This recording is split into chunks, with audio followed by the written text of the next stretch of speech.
So this is your next talk. Yes. Open source community engagement. We're in. Are you? Please. Yes. I'm sorry I didn't schedule this, so I'm very apologetic that you have to listen to me back to back. My team is going to make fun of me for this because they tell me I drone on too much already. So basically, transitioning, taking off my foundation hat, putting on my Bloomberg hat, we're here today to talk to you on a parallel track to what we just spoke about from the foundation, which is open source community engagement and just our thoughts on it. So, oh, there's two slides. This is ours. So I want to start with a little quiz. I like doing kind of interactive sessions. So the question is this, is it simple? How many people in this room think open source is an individual action? There's no wrong answers, so don't be scared. One person, cool. Two people, Dan. All right, how many people think open source is a community action? Cool, a lot more people. All right, so generally speaking, a lot of us already kind of think that open source is a community action. And Bloomberg would agree, right? We believe that open source projects are a community, is a community action. But we also believe that a coordinated community is larger than the sum of its parts. So it's not just being a community, it's being a coordinated community that has a vision and a purpose. So open source in our world is unavoidable. Bloomberg is a large enterprise, and we're a large financial services company. Most people don't associate large financial corporations with open source. Bloomberg is actually an open source first company. And the question for us is not whether or not to use open source, but it's when we use open source, how do we make sure that we're picking the right open source projects, right? How do we make sure that we invest in projects that we believe in a community that's strong and diverse and it has legs, right? Open source communities and open source projects only remain viable if the community remains viable, if the project remains viable, if there's a vision, if there's a plan, if we see the community is growing and expanding, the use is growing and expanding, right? Our job is to minimize risk. I'm sure everyone in this room, your job is to minimize risk, right? Open source is a choice, and there are riskier projects than other projects. So one of the things that's really important to Bloomberg is once we decide to go into an open source project is how do we use our resources to help foster collaboration across that project, grow that project because we are investing in that project. We have now committed to that. So this talk is mainly kind of about that, right? It's talking about how we're committed, how we're continuing our commitment to building a strong open source community at all levels of engagement, right? And we at Bloomberg, we kind of think that there's different levels of the project and different levels of engagement. And I'm going to talk about each of them and as it relates to our journey with Ceph, right? Because our journey with Ceph probably is a lot longer than most people would think because we've kind of gone through the 4 stages here. So we believe that open source is a journey. And the first step on that journey is consumption, right? You are just a downstream consumer of an open source project. So for us, consumption of the Ceph project started in about 2013. That was when our first Ceph clusters were stood up. They were stood up as part of OpenStack for RBD, backing our nascent virtualization platform at the time. The second kind of part on this journey that we tend to see is participation, right? After you start using it, you start feeling a little bit more comfortable participating with the environment or with the community. For us, this was pushing trackers back up. And this we started to do in the mid-2010s, shortly after we started using it, right? So this is taking another step in getting involved with the community, right? Not just being a consumer, understanding who is that community and how can I push information back up to them. The third stage on the journey is contribution, right? So we felt comfortable raising our hand saying, hey, we think there's some bugs over here. Hey, we think these things could be a little bit better. It's an open source community. You guys are like, great, it's an open source community. We'll fix it yourself. So for the past several years, we've actually been starting to get PRs as a company into the open source project, right? I don't know how many were in Amsterdam last year, but Krunal and Jane did some really interesting talks on some of our first really big commits back into the RGW that helped Bloomberg kind of get our next level Ceph clusters off the ground, right? Contribution also comes not just in the form of PRs itself, right? As we were just talking at the foundation level, you're dedicating and contributing your time. You're dedicating and contributing your resources. Before Bloomberg was committing code back, we were a member of the foundation. We were committing our time and our monetary resources to the project because we believed in it. The last step on the journey, as Bloomberg sees it, is leadership, right? Some of Bloomberg's employees recently got elected to the Ceph Steering Committee. As you guys saw in the previous talk, myself, I am Bloomberg's representative on the board for the foundation, right? So from about 2013 up until today, this over 10-year journey, we've gone through the 4 stages of this, right? We were just a consumer. Then we started to participate. Then we started to contribute code, time, and money back to the project. And now we are trying to position ourselves into more leadership roles. So one of the things that was really important to us on this journey was shifting the focus from me to we, right? Not me, Bloomberg, we, the community, right? Not what's best just for Bloomberg, but what's best for the community as a whole, right? All of us can probably imagine there are times when at the margins, there's things that we care about, but the majority of the stuff we're all doing, we probably all generally care about the same things, right? We want the project to be stable, we want the project to grow, we want more adoption, we want more users, we want more committers, we want more feedback on it. So it's trying to change that mindset from just what is this in it for me to what's in it for we, right? And something that we try to live and breathe with the Ceph project and every other open source project that Bloomberg's involved in is the project is only as strong as its weakest link, right? And we will only succeed together or fail together, right? There is no kind of in between. There's no, well, Bloomberg's doing great, but the project's done. That's not really succeeding, right? So it's kind of for us, trying to make sure that we always approach everything with that we instead of me mindset, that a rising tide lift all boats, I think Mark was mentioning in his keynote yesterday. So what this looks like to us, and again, these are the opinions of Bloomberg, you may or may not agree with them, but we need to meet users where they are, break down silos between the users and the contributors. This is one of the biggest things that we see because on that journey that I spoke about, we have gone through this. We have gone from just users to users and participants to users, participants, code contributors into leadership roles.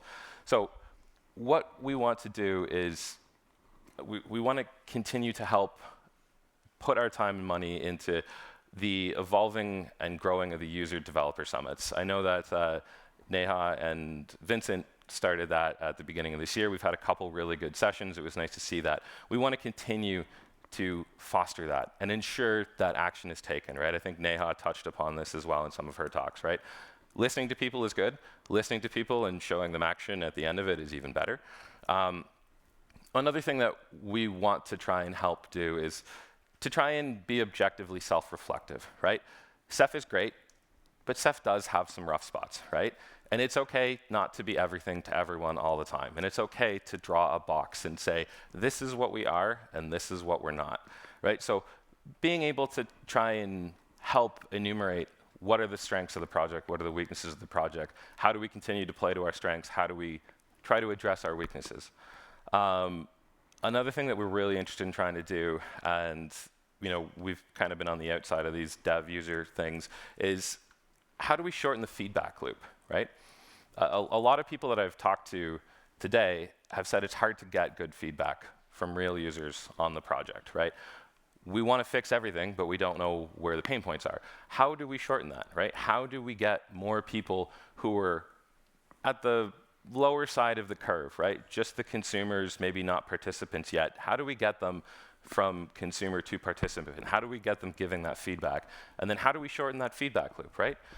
Because at the end of the day, that's where the rubber meets the road, and the project needs to understand where the users are, where the issues are. Another thing that we have to do is also accept that a user's perception is their reality, whether they like it or not.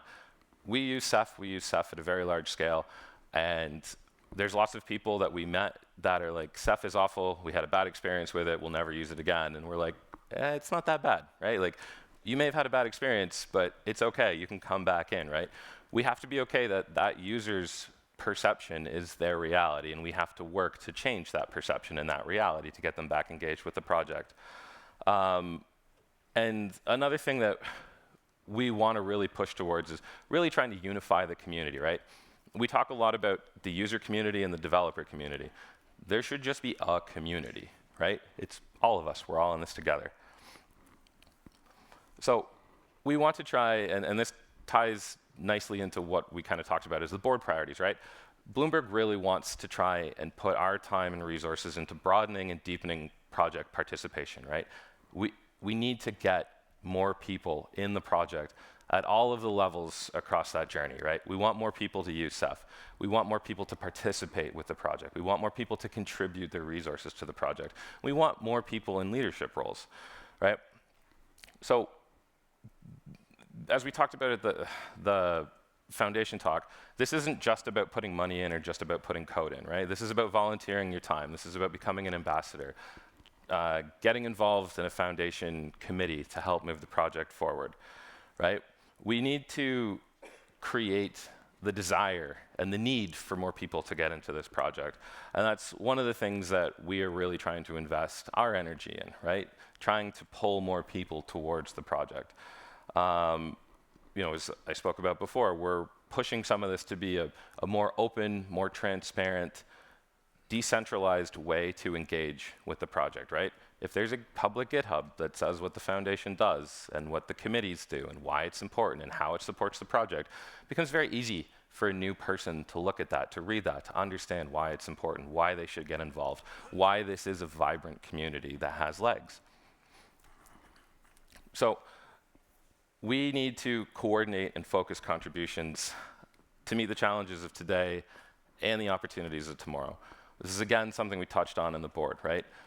Ceph, I think Vincent was saying this in his talk, Ceph is the future of storage. The future is now, right? As someone that works in the storage industry, 4 or 5 years ago, Ceph really was the only game in town. It is not the only game in town anymore, right? It still is strongly positioned today, and as a lot of the talks yesterday, the Clyso talk and the IBM talk highlighted, there's a lot of opportunities on our doorstep, right? There is a lot of users out there. There is a lot of money to be made. There's a lot of petabytes of storage that are looking for something else, and Ceph could be that something else. And the only way that we're gonna do that is through a coordinated effort, right? This goes back to what I mentioned at the beginning. A coordinated community is greater than the sum of its parts, right? If we are all rowing in the same direction, that is gonna help us meet our goals. So what we would like to do, and this is part of what we're trying to do up at the board, is how do we define those challenges? How do we define where we need to put those time, money, and resources? And how do we continue to ward off the largest threats to the project? How do we make sure that we are focused on those opportunities? And how do we make sure that that knowledge is decentralized to everybody so that any new person coming into the project can look at the project and go, this is the direction. These are the important things for me to work on. I can get up to speed immediately on this, and I understand why it's important to the project, right? So another thing that we want to try and help with is all communities need leadership to balance tactical execution with strategic vision, right? And this is a lot of like managerial buzzwords, but like what we're doing today needs to get done. But sometimes we need to pick our heads up and look a little bit further into the future about where do we need to be? Where are we positioning ourselves, right? How do we make sure that we meet the market where the market is, not just today, but tomorrow, right? So asking some of the foundational questions. Why are we doing something? I think Mark kind of said this yesterday as well really nicely in his talk, right? Everything that we do, whether it's a code contribution, whether it's spending money at the foundation, whether it's volunteering our time, it has to tie to an outcome that a user or grows the project, right? Because our time is finite, your time is finite, the project itself has finite resources. We need to make sure that we are spending those resources across all levels of the project in a very in the way that moves the project forward the best for the amount of effort we put in, right? So this is one of the things that's kind of really interesting and important to us, and something that we're looking to help get more engaged with the community this year as well. And a vibrant, healthy open source community must foster, again, this is our opinion, must foster and grow engagement across all aspects. So if you remember that fun little journey Bloomberg was on, right? You have consumption, participation, contribution, leadership. And as I was trying to highlight before, the way that we try to approach this is there is no me, there is a we, right? All 4 of those steps, in our opinion, is necessary. And everyone is on their own journey through those stages of the project, right? So contributors to the project without consumers, that's a science project, right? If you write code to write code and nobody uses it, that's cool, it's fun, it's fulfilling, but it's a science project, right? Consumers without contributors is a dead project. If you use something, and there's a lot of interesting open source projects that didn't quite have the legs, if you use something that is not actively maintained, that's a dead project, right? You need contributors, you need consumers. We feel that a community without strong leadership, and it doesn't have to be an individual, just strong vision, a collective vision, a shared sense of responsibility of where we're going, will aimlessly drift, right? If everybody in this room gets up and just walks their own way, we're not all going to end up at the same place, right? It doesn't mean that a single person is dictating what we need to do, but as a community, we could probably all generally agree what the important bits are and write them down and make sure we all agree with it. And there's a greater chance that when we all get up and leave our seats and walk, we're mainly all going to get to the same place at the same time. And we also feel that a community without participation will collapse under its own weight, right? And this ties nicely into what we talked about at the board level. There is a lot of stuff to do, right? There is a lot of code to be written. There is a lot of managerial and administrative tasks to be done.